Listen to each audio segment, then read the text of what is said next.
Welcome back to Lambo View. Today we got a question, but before we get into that, we just got back from vacation and now we're just going to turn on the Lambo just to heat up the car just a little bit. Plan on driving it in a few more days, but we can't because we got all this mess going on here. I don't have winter tires. I just want to drive the car every now and then to stretch his legs and whatnot. So I'm going to go in here. I have the key for the Lambo. I'm going to go in here, turn on the car, give it a little cold start, so stay tuned for that. But for today's question, did I pay cash for this car? Would I pay cash for this car? What are the pros and cons of doing it? Whether or not you yourself should do it or down the road should do it. So that's what we're going to be covering for this video, so definitely stay tuned for the whole thing. Let me just go ahead and go in here first and do a little cold start. Got my key in my pocket. The vehicle does, I'm not sure if the vehicle has keyless entry. I don't think it does, but here's the key. If anybody was wanting to know what the key looks like for a Lambo, it's pretty cool. So unlock the car. Good thing the car still has battery. I haven't driven it in about a couple of weeks, but the battery on my car does a great job of staying alive. So I am blessed in that sense. It takes a little bit to get in here, but let's start up the car. I have my Honda, my daily beater, which is right there. I'm gonna probably sit inside of there as soon as this car is heating up. I'm gonna leave it running for about 20 minutes or so. While it's running, I'm gonna probably run back inside. I do not want to stay in this garage while this Lambo is on because I don't want to ingest all those toxic fumes. I want to stay alive. So let's just go and do that. I'm gonna put the key in back of my pocket so I don't forget it. Whenever you want to start a Lambo, it's the switch right down here. You can either push into it or open it up and then push it. Foot on the brake way down there. It's gonna get really loud, so I'll probably pause the video. It does get extremely loud, I'm not gonna lie, but I'm gonna turn on the car right about now. Vehicle started up. Again, extremely loud. I don't know if you guys can hear me or not, but we're gonna give it a few seconds for the car to just stop the cold start. It takes about 15 to 30 seconds or so give it a second here. All right, so Lambo did drop down the RPM a little bit, so we're just gonna let it run for about 15 to 20 minutes. So I'm just gonna let the car run. I'm gonna run back into the Honda and just sit in the passenger seat, and then we can still look at the car from the window. Let's just go and do that. Getting in and out of this thing is not easy. I have to kind of put my hand right down here, get up like this. The car is super loud, I'm sure you can hear it. Let's just let that run for a bit. It's gonna chill over here. Oops, didn't close the door properly. There we go. All right, so let me try to brush up this window a little bit. All right, so here's the thing. I know this is gonna look a little stupid because I'm sitting in some other car looking at this car, but here's the thing about why you may not want to pay cash for this car. There's kind of like two different ways that you could buy a Lamborghini. So to answer the question whether or not you want to pay cash or finance this car, I'm not a financial advisor, so don't go off my advice. Do your due diligence, your research and whatnot.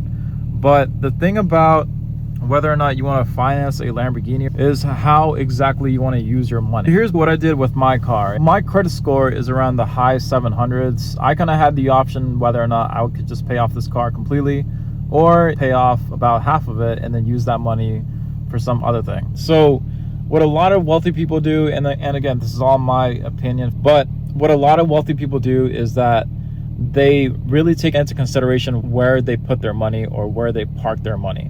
Say for example, if I were to put all the money I had into my Honda that I have here, no offense to the Honda whatsoever, I know that my Honda is gonna drop in value.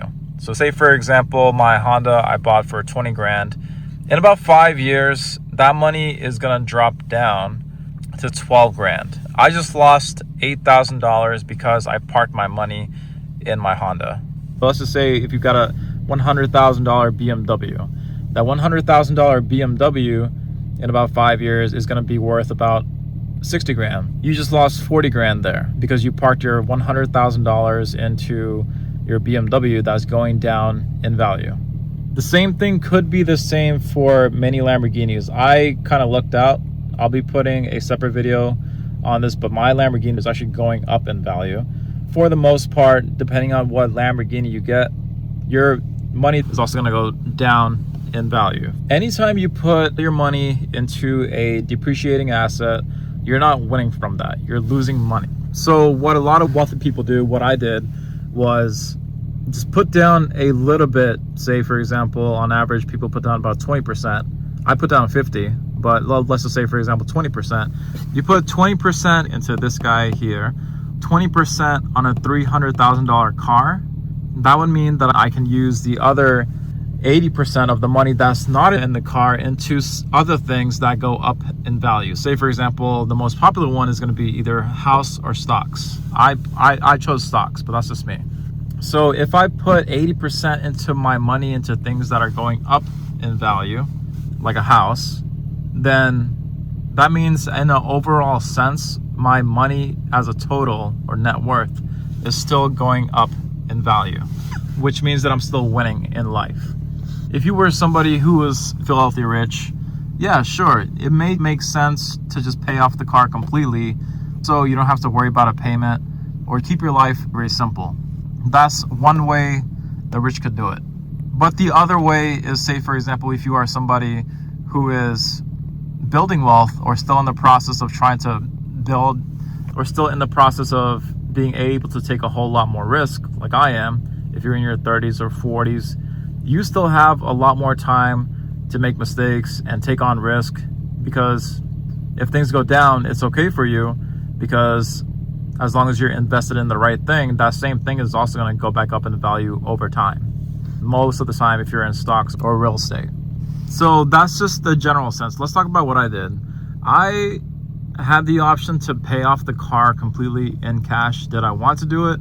No way. Mainly because if I part, say, 300 grand into this car, that would mean that my 300 grand is working inside this car. Most of the time, whenever you do that, it's going to go down in value.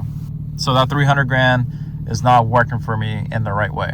But let's say, for example, if I put half of my 300 grand, which is what I did, into this guy, and then the other half into stocks, then what that means, let's just say, for example, I have 150 grand inside this car as equity, and then it's going down in value, but I have the other 50 grand, 150 grand inside stocks, which is going up in value by 3 or 4 times.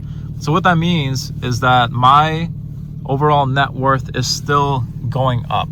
The whole thing is not going down, because I didn't park 300 grand into this car. I put only half of it there, which I could have put down less if I wanted to, but I do plan to pay off the car more on the quicker side, just to have a peace of mind. So 150 grand is inside this car, 150 grand is inside stocks. And those stocks are making more money faster than how much this car is going down in value. So overall, my net worth is going up in value. The smarter move would be, now if I wanted to be really aggressive in building wealth, I would put 300 grand into stocks and keep this car as my main car. But the reason why I wanted to buy this car was not only to live my life, but I knew that I could also make this channel, which would start paying me income as well. So it's almost like you could say that the Lamborghini is my business tool or business asset that down the road will be generating me cash flow through their YouTube channel. And then what that would mean is that the car is paying for itself. My Lamborghini I've had for about 6 months has actually went up in value by about 10 grand. So this is a different strategy that I'll be making in a separate video. But the reason why this Lamborghini is going up in value is because it's one of the last V10s. The new replacement for this car is going to be the Temerario, which is a V8 hybrid, which a lot of people don't really like the sound of. Again, it's still not completely out yet at the making of this video, but a lot of people do love these V10s. Lamborghini is really known for their sound and the experience you get, not exactly how fast the car can go. There's other cars that can go faster than a Lamborghini, not by a whole lot, but the Lamborghini for the most part is just known for the experience. So whenever you lose that V10 engine, you're also losing a little bit of its soul. So the value of this car is actually going up. But again, that makes things a little bit confusing, so don't worry about that for right now. I'll make a separate video on what exactly is going on there. But yeah, I'm gonna keep on kind of repeating myself just so I get this video right. But yeah, if you were somebody who had filthy amount of money and then you didn't want the headache of a car payment, then you could go ahead and pay off the car in cash. Keep in mind that the money you have in here is going to be going down in value, which does hurt your net worth a little bit. But again, if you're filthy rich, they may not be a thing that you may have to really consider about. If you are somebody who's smart with money, you may want to pay a smaller down payment on the car and then use your other bigger chunk of your down payment you would have paid for this car into buying more assets. So the other assets you're buying, say for example real estate or stocks, are actually going up in value, which is the opposite of this, which is going to be in turn building your net worth, which you could also use down the road to help pay off the car faster. And then the way you don't want to do things, or the person you don't want to be, is the person where they buy the car just because it fits their minimum requirement of what they can afford every single month. There's two different ways to finance a car. One way is a smart way where you're using your money to make more money in other areas of your life, or you're doing it the wrong way, which is the majority of what people do, probably 90%, which is going to be you're financing the car just because you can make the monthly payments. That is basically what you call stretching. So when you do that, you're putting a ton of money into a car that you basically cannot afford. Even though I have this car, I'm still saving 40 to 50% of my income, and I'm using that to buy assets or stocks. I might be losing a little bit of money by having this car, but my other assets in real estate and stocks are doing 3 to 4 times more in terms of going up in value than the Lamborghini is losing value. And then many people would question things about the interest rate. So here's the other thing about interest rates. If your interest rate is something really, really high, if it's something that's above 6-7% at the making of this video, your best bet as a normal person would be to quickly pay off the car as quick as you can. My investments that I'm making on the side are generating about 20%. The vast majority of people, probably 90 to 95%, are not going to know how to make that other 20%. So if you are somebody who's not really good with money, you may be better off trying to pay off the car as quick as you can. If your payment for this car is around $2,500 a month, what you would want to do is make extra payments so you can quickly pay off the car. But again, if you are somebody who's smart with your money and that you know what you're doing and that you know how to generate 15%, 20%, or even 12% in other places where you can park your money, then you're better off not trying to pay off the car and use your money for other things that can go up in value. If your interest rate is around 5%, it would make sense to not really pay off the car because you're borrowing money for cheap. Keep in mind that inflation goes up by 3% every year. So if your 5% interest rate is fixed, then the loan you have is going to get cheaper and cheaper every year that you have it. Also, if you can write the car off as a business expense, you can also reduce down that rate hypothetically by 2 to 3% as well. So say for example, if my rate for this car was around 5-6%, I could also use the car as a fully used business vehicle, which I am, and then that rate or the finance charge is roughly going to be around 3 to 4% and instead of 5 or 6. So that's the other smart way to do it.